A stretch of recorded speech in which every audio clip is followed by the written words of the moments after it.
Hey up everyone, Magpie Gaming here. I hope you're all doing really well. So yesterday evening UK time there was a podcast which was hosted by Pestilly, and he had Axel TV on, Nice Guy Tarkov and Pestilly. Obviously Pestilly was on it, and he had Nikita on it. So basically it was a dev update giving us an idea of what's to come, what's in store for the game going forward. But I'm going to split this video into two different sections because a lot of what he's spoken about is kind of pie in the sky stuff. It's things that Nikita wants to do with the game, things that maybe are in the very early stages of being developed, but the things that are very much down the line, you know, they may be middle to the end of next year, if not beyond. I'm more interested in what's coming in the next couple of months, and I think the vast majority of people out there are as well, because we're all waiting for this new content to drop. Yes, we've had daily quests and weekly quests added, but we want to know what else is coming. So I'm going to split it in two. I'll put timestamps in the description down below so that you can jump to the other stuff if you want to know what's going to be coming down the line. But if you want to know what's coming in the next couple of months, then just keep on listening. So Nikita says that they're currently working on patch 12.12 and it's going okay, everything's going as planned, and he hopes there'll be more information about the release of it coming soon. But he says this patch is going to include inertia, VoIP, it's going to have the second iteration of weapon malfunctions, which is going to be the overheating. There's going to be new weapons as well, the shotgun revolver, the double barrel shotgun. There's going to be the SCAR, I think both the heavy and the light versions of that are coming in. There's going to be a suppressor for the UMP as well. There's going to be new types of AI, and it's obviously going to include the Lighthouse map. And he goes on to say that currently VoIP is being readied for the test servers. So for those of you that have ETS access, you'll be able to test VoIP pretty soon by the sounds of it. So there's a lot coming in that patch, but then there's going to be more as well. So if you remember that there was a roadmap put out around a month ago detailing what was going to be coming up to sort of Christmas, there were 4 patches altogether, and one of those patches was going to contain the DLSS and the move to Unity 2019. Now if you don't know what DLSS is, this is deep learning super sampling. This is for people with RTX Nvidia cards. It basically makes the game look a lot better and run a lot smoother. It can improve frame rates in some games massively depending on how well it's implemented, and that is going to be coming to the game soon. Unfortunately for those of you on the AMD cards, you're not getting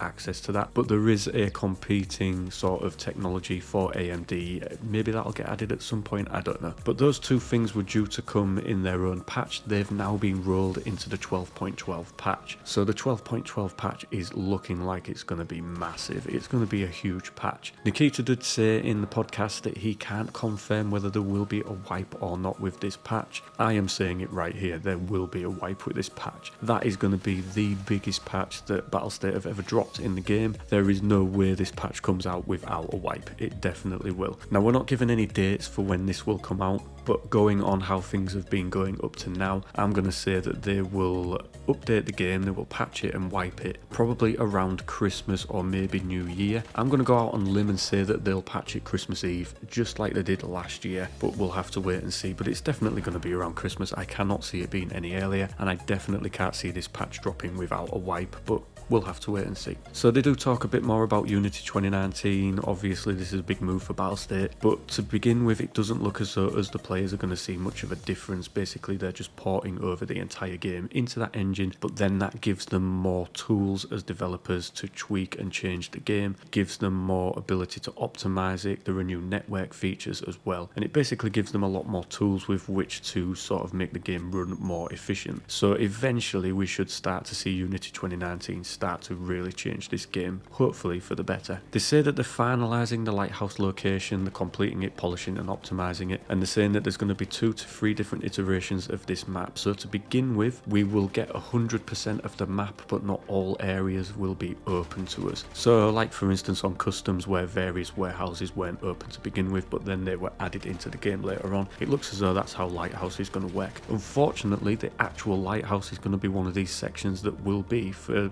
the beginning of the map's release, be closed off. But they're saying in the final iteration of the map, the Lighthouse location will be unlocked. This will contain the in-game trader. It's going to be protected by a sniper and a boss, and it looks as though you'll have to sort of barter with these with some sort of pay some sort of price so that you can get in to speak to this trader. Not really sure how it's going to work, but it sounds okay. It sounds like it's going to be a pretty good map to get on. They're saying that there's going to be 4 bosses on this map. Now I've listened to Pestilly Pestilli's breakdown of the podcast, and he seems to say, I might be interpreting it wrong, but he seems to say that at any one point these 4 bosses could all be on the map at the same time. That's going to be an absolute fucking nightmare. But we'll have to wait and see. I can't see there being 4 bosses supported on a map at the same time, but I could be wrong. There is also going to be an armoured train extract on there, much like what we've got with Reserve, but this time it's going to be designed a little bit differently. So once the train starts to pull away, you are actually going to ride it for a while by the sounds of it. There will be mounted guns on there as well, so you're going to have to protect yourself and the train if you want to use it as an extract. So again, I'm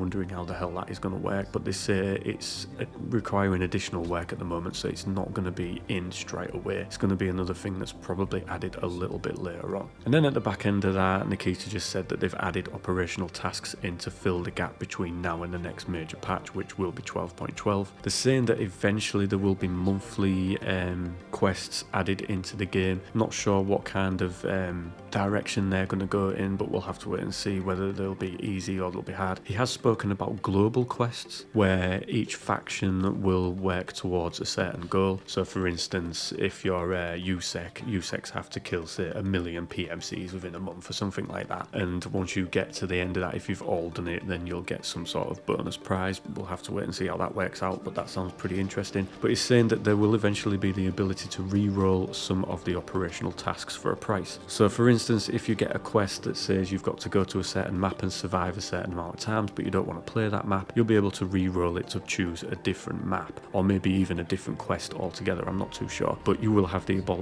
ability to change it at some point. And then they go on about the stuff that's sort of, like I say, pie in the sky. It's stuff that will be coming along at some point, but when it will be, I don't know. So they're looking at new animations. They're saying that there's going to be new sort of blind firing animations. These will eventually lead towards the unconscious state entering the game, but they're working on that at the moment. Obviously, when you go down unconscious, you're going to have new animations to be put in, so all of that is currently in the works as far as I know, but it's a work in progress. They're saying that the team responsible for the AI is handling the 4 Lighthouse Bosses. There will be 4 of them, obviously, as we've spoken about, so there is nothing happening with AI factions at the moment, but the advanced AI will be specific to the Lighthouse, so it looks as though we might be getting its own faction of scavs put in, such as like you have raiders on labs. It looks like we might be getting our own on Lighthouse, so that's pretty interesting. But they do say that there's going to be other factions put into the game eventually. UN troops and Russian forces are going to be put in, so this is going to come about when they add in the terminal location, which is going to be the next map that will be worked on after the Lighthouse map. Obviously Streets of Tarkov is still being worked on, but that seems to be sort of a separate project from the main game at the moment. So the next one will be the terminal, and this will introduce 2 new factions into it. They say that there will eventually be a prestige system in the game, so once you reach Kappa, you can then decide whether you want to carry on as you are or you want to prestige and go back to level 1, but those that have the Kappa will obviously keep it, so you'll go back to being a level 1 but have a Kappa.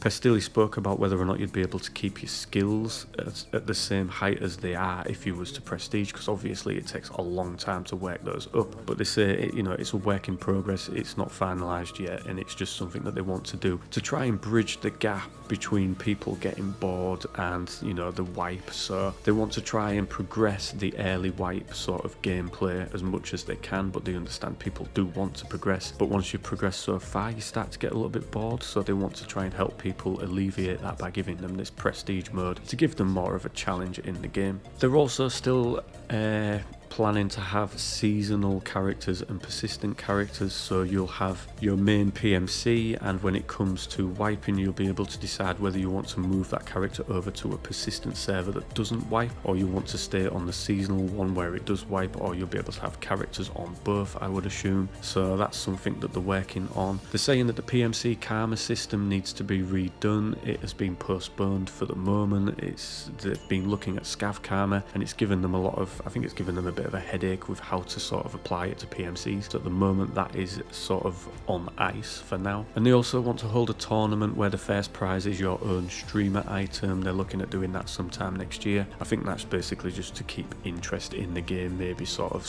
during a mid-wipe sort of thing. They'll maybe do a tournament like that just to keep the public interested in the game. And they're saying that they're looking at a new lobby system. So for example, when this new lobby system is implemented, you'll be able to remain in the group that you're in. You won't have have to continue doing invites. You'll just go into the lobby and you'll automatically be paired with people that you was paired with before, which sounds good if you regularly play with the same people. That will just save a little bit of hassle. And that was pretty much it from what I took from what I've heard and watched about this podcast. I will link in the description below the main VOD so that you can go and check that out for yourselves, but do beware, it's around 2 hours long. Big shout out to Nice Guy Tarkov for making it onto this podcast. That's testament to just how well his channel is doing. It's doing really, really well. So, you know, I think he was a little bit nervous doing it, but I think he did really well. And he was batting for the vast majority of us out there that are just the casual gamers that want to know what's happening with the game. Not saying that the streamers don't ask the questions that we want to be asked during these podcasts, but this don't always represent, you know, the vast majority of gamers out there. They do tend to sort of skew things a little bit more towards what they'd like to see in the game, not maybe what everybody would like to see in the game. So yeah, great podcast,